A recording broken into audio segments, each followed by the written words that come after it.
just a hack. He's just an absolute hack. And he gets his ass kicked by his teammates every week. It's just, it's terrible. It's just terrible. And this matchup to me, like we did notes for all these games and such that we're talking about today, and I try to have some contextualized stats for when we want to bring them up.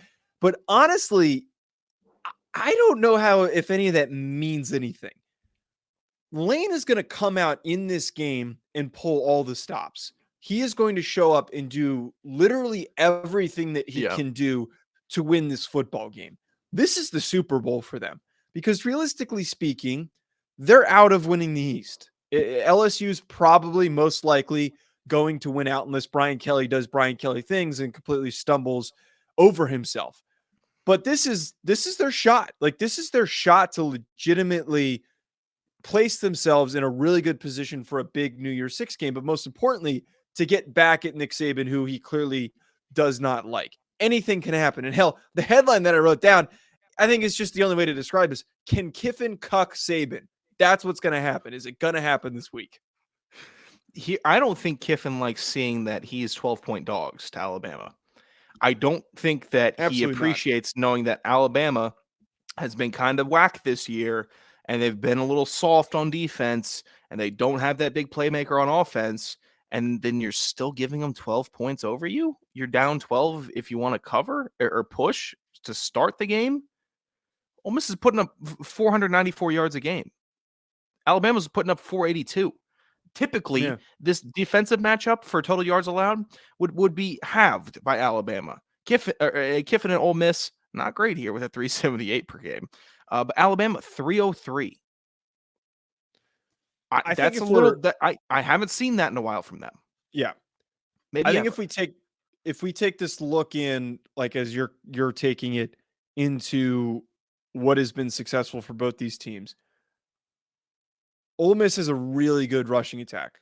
Zach Evans and Quinshon Judkins are the best running back pairing in the country. That shouldn't be a hot take. Alabama also has Jahmyr Gibbs, and we know that the success that he's had this season. But if we're putting these teams both down on paper, Alabama's defense is significantly stronger than Ole Miss's defense. Agreed. Like, we haven't seen an embarrassment type week from Alabama's defense, except for maybe the Tennessee game, which was a really, really rough game. Ole Miss got embarrassed by LSU. And like, that's what Alabama's going to try to recreate, is that type of production against Ole Miss.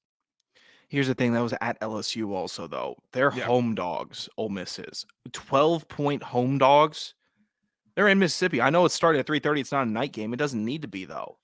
Mm-hmm. That could be a home field advantage, because I think the Ole Miss kids and students and everyone that goes there are a little sick and tired of Alabama. A little sick and tired. Now you have the opportunity to stick them with a 3-loss season for the first time in a decade. Go do it. I think that they could, or they could at least cover 12. Let me ask you this. Speculation aside of like what could happen, what do you think happens here? Do you think that Alabama is too down bad, that coming off of this LSU loss, they're hungover, or do you think they're galvanized? Do you think that this is a rallying point for Nick Saban? Because, I mean, realistically speaking, Saban in his career has always turned around to huge victories after bad performances. And I think that he's the type of coach that is going to rally his team and get them ready to go. But at the same time, this is an unprecedented season for the Crimson Tide. I don't think that this game is close at halftime between the two. I think Alabama gets out to a hearty lead.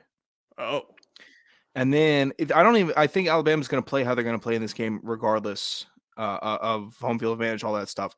It depends on if Ole Miss can step up to the situation. That's what it's dependent on, because they're going to be down at half. Ole Miss will be.